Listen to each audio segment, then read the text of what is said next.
higher order ordinary differential equations with constant coefficients.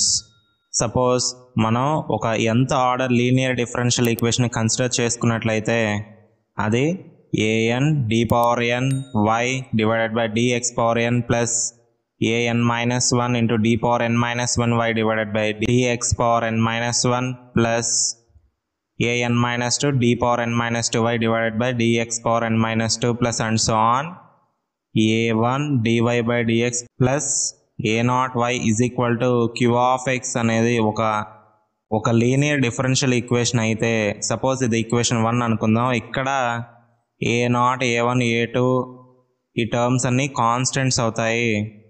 ఇవి homogeneous ఎప్పుడవుతుంది అంటే ఈ nth order linear differential equation అనేది హోమోజీనస్ ఎప్పుడవుతుంది అంటే q of x equal to 0 అయితే హోమోజీనస్ అవుతుంది.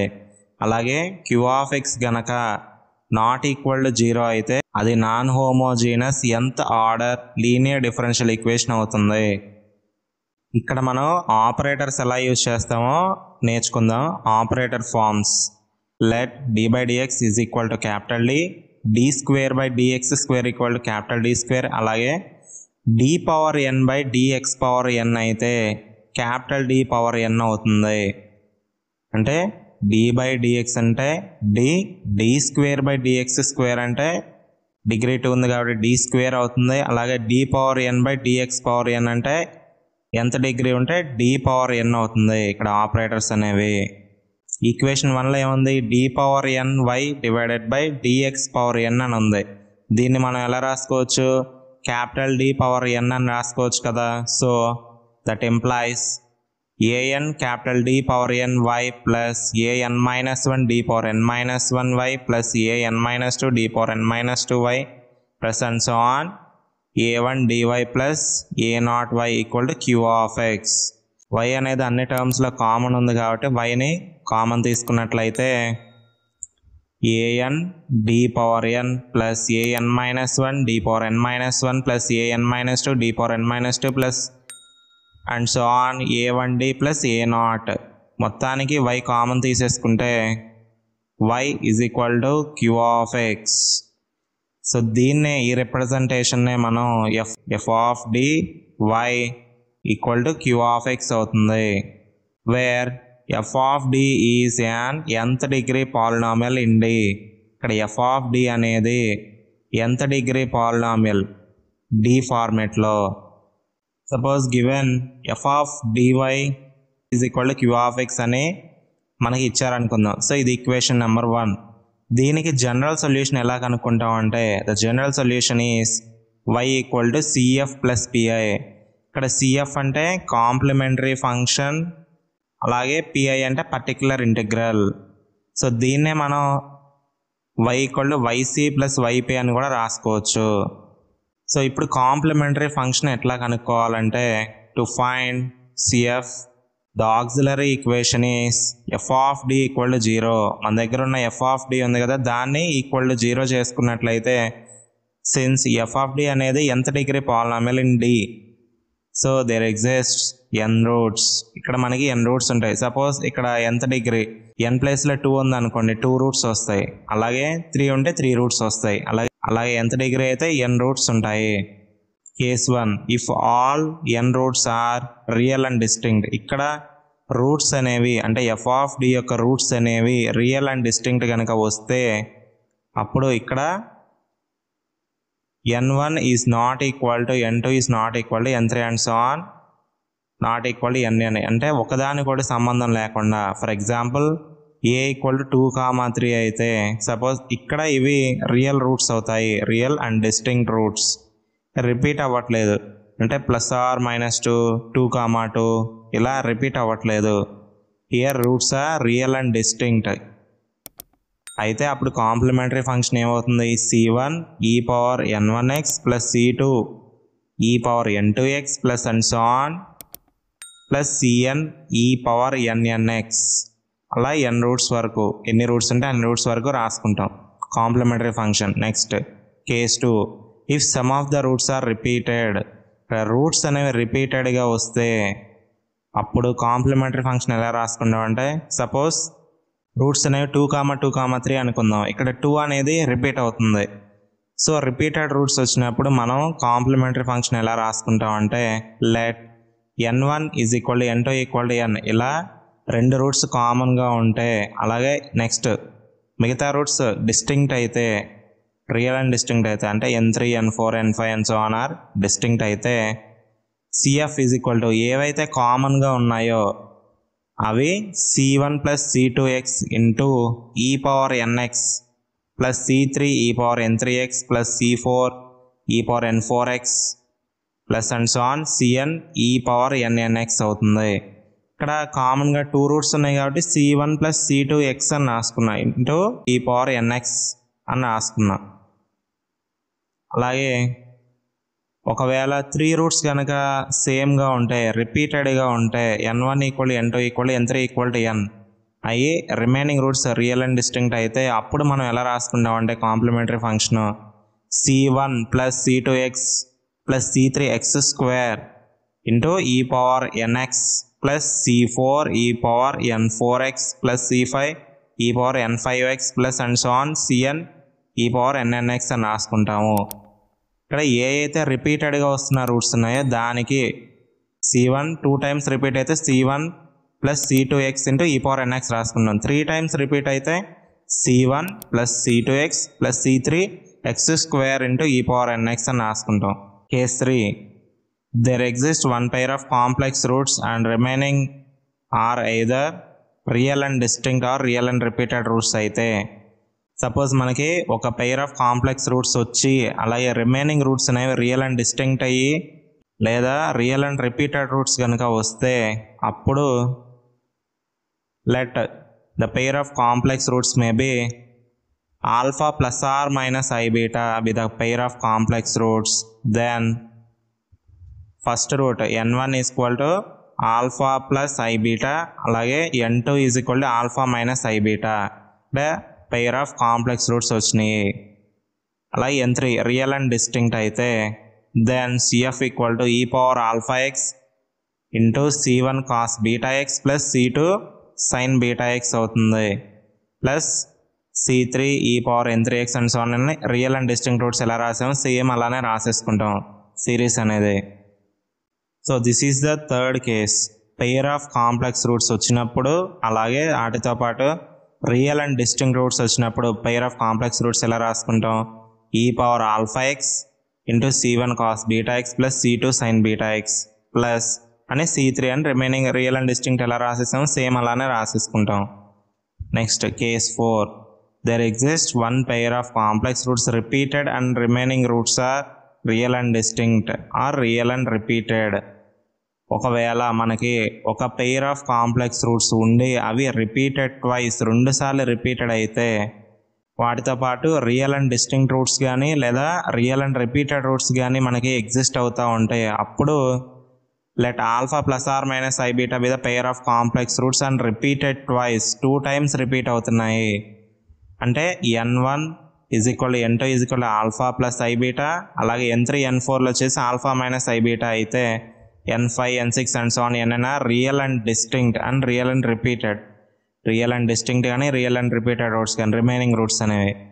అప్పుడు మనం కాంప్లిమెంటరీ ఫంక్షన్ ఎలా రాసుకుంటాం అంటే cf is equal to e power alpha x into c1 plus c2x into cos beta x plus c3 plus c4x into sine beta x plus and so on. ఇప్పుడు మనకి c1 c2లో వచ్చేసినాయి, c3 c4లో వచ్చేసినాయి. Remaining roots అనేవి real and distinct అయితే c5 e power n5x plus c6 ఈ power n6x and so on. అలా ఎన్ని రూట్స్ ఉంటే అన్ని రూట్స్ వరకు రాసుకుంటాం. సో ఈ విధంగా మనం కాంప్లిమెంటరీ ఫంక్షన్ కనుక్కుంటాం. నెక్స్ట్ జనరల్ సొల్యూషన్లో సిఎఫ్ అయిపోయింది. Next PI. ఇప్పుడు ఈ పిఐ ఎట్లా కనుక్కోవాలి? To find PI or YP అని కూడా రాసుకుంటాం. గివెన్ ఒకవేళ మనకి f of d of y is equal to q of x అయ్యి దీనికి పిఐ ఎట్లా కనుక్కుంటాం అంటే PI is equal to 1/f of d into q of x అవుతుంది. అప్పుడు ఈ ఎఫ్ ఆఫ్ డి డినామినేటర్లో ఉన్నది న్యూమరేటర్లో రాసుకుంటే f of d inverse into q of x. Suppose case 1 or method 1 when q of x equal to e power a x, ఒకవేళ q of x కనుక e power a x ఫార్మేట్లో ఉంటే అప్పుడు ఫస్ట్ మెథడ్ ఇది PI is equal to 1/f of d into q of x అని రాసుకుంటాం. 1/f of d into q of x కదా. ఈ క్యూ ఆఫ్ ఎక్స్ ప్లేస్లో ఈ పవర్ ఏఎక్స్ ఉంటే అప్పుడు ఏమవుతుంది, 1/f of d into e power a x. ఇక్కడ రీప్లేస్మెంట్ ఉంది, replace capital d. F of డిలో డి వాల్యూస్ ఉంటాయి కదా, డి స్క్వేర్ అని డి అని, డి ప్లేస్లో ఏని సబ్స్టిట్యూట్ చేసుకుంటాం. అప్పుడు ఏమవుతుంది, 1/f of a into e power a x. ఇక్కడ ఎఫ్ ఆఫ్ ఏ అనేది నాట్ ఈక్వల్ టు 0 అవ్వాలి. ఒకవేళ ఎఫ్ ఆఫ్ ఏ కనుక 0 అయితే, if f of a is equal to 0 then particular integral is x/1 factorial into 1/f dash of d into e power a x. ఇక్కడ మనం ఒకసారి differentiation చేసుకుని రాసుకుంటాము. Sir replace d equal to a, replace చేసుకుంటాం. మళ్ళీ PI is equal to x/1 factorial into f dash of a into e power a x. ఒకవేళ మళ్ళీ if f dash of a is not equal to 0 కాకుండా equal to 0 అయితే మళ్ళీ ఇంకోసారి మనం differentiate చేసుకోవాల్సి వస్తుంది. If f dash of a is equal to 0 అయితే ఇది కేస్ ఆఫ్ ఫెయిల్యూర్ మళ్ళీ వచ్చింది COF. అప్పుడు పర్టికులర్ ఇంటిగ్రల్ ఈక్వల్ టు ఇంకోసారి డెరివేట్ చేస్తున్నాం కాబట్టి x²/2 factorial into 1/f double dash of d into e power a x. ఇక్కడ డి ప్లేస్లో ఏని పెడతాం మనం, ఏని సబ్స్టిట్యూట్ చేసుకుంటే PI equal to x²/2 factorial into 1/f double dash of a into e power a x అవుతుంది. సో ఇప్పుడు మనం ప్రాబ్లం చేద్దాం. ఇక్కడ మనకి ప్రాబ్లం చూసుకున్నట్లయితే d² - 5d + 6 into y is equal to e power 4x అని ఇచ్చాడు. దీనికి జనరల్ సొల్యూషన్ ఏమవుతుంది, y equal to CF plus pi, y equal to YC plus YP అనైనా రాసుకోవచ్చు. టు ఫైండ్ CF కనుక్కోవాలంటే అప్పుడు మనం ఏం చేయాలి, ద ఆక్సిలరీ ఈక్వేషన్ ఈస్ అని మనకిచ్చిన ఎఫ్ ఆఫ్ డిని రాసుకోవాలి. ఎఫ్ ఆఫ్ డి ఏంటి, ఇక్కడ d² - 5d + 6. దీన్ని ఈక్వల్ టు 0 చేసుకున్నట్లయితే మనకి రూట్స్ ఏమొస్తున్నాయి, d ఈక్వల్ టు 2, 3 అనే రూట్స్ వస్తున్నాయి. అంటే ఇవి real and distinct roots. So అప్పుడు CF ఏమవుతుంది, C1 ఈ పవర్ మనకి వచ్చిన రూట్ 2 కాబట్టి 2x, C1 ఈ పవర్ 2x ప్లస్ C2 ఈ పవర్ 3x అవుతుంది. నెక్స్ట్ టు ఫైండ్ పిఐ, మనం పర్టికులర్ ఇంటిగ్రల్ కనుక్కోవాలంటే PI is equal to 1/f of d into q of x. 1/f of d అంటే మనకి ఇచ్చిన ఎఫ్ ఆఫ్ డి రాసుకుందాం, 1/d² - 5d + 6 into q of x. Q of x అంటే ఏంటి, ఇక్కడ e power 4x. Here e power a x equal to e power 4x. Here a equal to 4. Now replace d with ఏ. ఇక్కడ మనకి ఏదైతే ఏ value ఉందో ఆ వాల్యూని తీసుకెళ్ళి డీలో సబ్స్టిట్యూట్ చేసుకోవాలి. 1/d², d² అంటే 4² 4² అంటే 16 మైనస్ 5d, 5 ఇంటూ d అంటే 4. So -5 into 4 plus 6 into e power AX. Calculate చేసుకుంటే 1/2 వస్తుంది, 1/2 ఈ పవర్ 4x అవుతుంది. So this is the pi.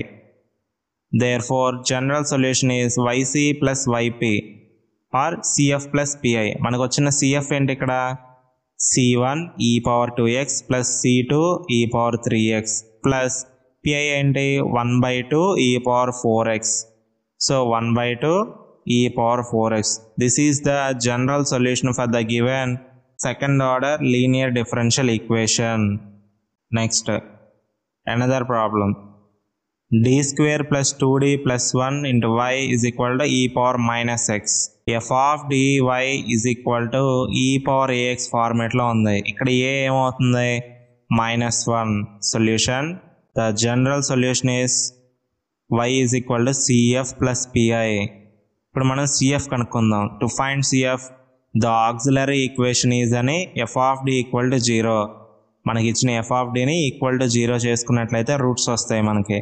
ఇక్కడ మనకి f of d that employees d² + 2d + 1 is equal to 0 అయితే రూట్స్ మనకి ఏమొస్తాయి, d ఈక్వల్ టు -1, -1. ఇక్కడ మనకి రియల్ అండ్ రిపీటెడ్ రూట్స్ వచ్చినాయి. So therefore CF is equal to C1 plus C2x into e power minus x. Next PI కనుక్కుందాం. To find PI equal to 1/f(d) into q of x అవుతుంది. 1/f(d) అంటే ఏంటి? ఇక్కడ d² plus 2d plus 1 అలాగే q of x e power minus X అవుతుంది. ఇక్కడ ఏ value అనేది -1 కాబట్టి d is equal to a కదా. సో d ప్లేస్లో -1 సబ్స్టిట్యూట్ చేసుకున్నట్లయితే 1/-1² ప్లస్ 2 ఇంటూ -1 ప్లస్ 1. ఇక్కడ 2 - 2 0 అయిపోతుంది, అంటే డినామినేటర్ 0 అయిపోతుంది. So this is a case of failure. f ఆఫ్ a అనేది 0 అవ్వకూడదు. f ఆఫ్ a ఎప్పుడు నాట్ ఈక్వల్ టు 0నే అవ్వాలి. ఈ కేస్ ఆఫ్ ఫెయిల్యూర్ వచ్చింది కాబట్టి మనం నెక్స్ట్ వన్ టైం డిఫరెన్షియేషన్ చేసుకోవాలి f ఆఫ్ dని.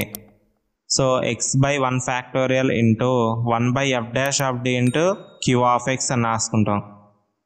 x/1 ఫ్యాక్టోరియల్ ఇంటూ 1/f' అంటే so f of d equal to d² plus 2d plus 1. దీన్ని మనం వన్ టైం డిఫరెన్షియేషన్ చేసుకున్నట్లయితే d² కాస్త 2d అవుతుంది, అలాగే 2d కాస్త 2, కాన్స్టెంట్ 1 కాస్త 0 అయిపోతుంది. సో వన్ టైం డిఫరెన్షియేషన్ చేసుకుంటే f' of d is equal to 2d plus 2 అవుతుంది. 2d plus 2 into e power minus X. ఇక్కడ e పవర్ మైనస్ ఎక్స్ అంటే ఏ వాల్యూ వచ్చేసి -1 అవుతుంది. సబ్స్టిట్యూట్ చేసుకున్నట్లయితే x/1 ఫ్యాక్టోరియల్ ఇంటూ 1/-2 ప్లస్ 2 అవుతుంది. మళ్ళీ కేస్ ఆఫ్ ఫెయిల్యూర్ ఎరైజ్ అయింది, డినామినేటర్ అనేది 0 అయిపోతుంది కాబట్టి. So this is a case of failure. మనకి ఎప్పుడు డినామినేటర్ అనేది 0 అవ్వకూడదు. ఇక్కడ మనకి f'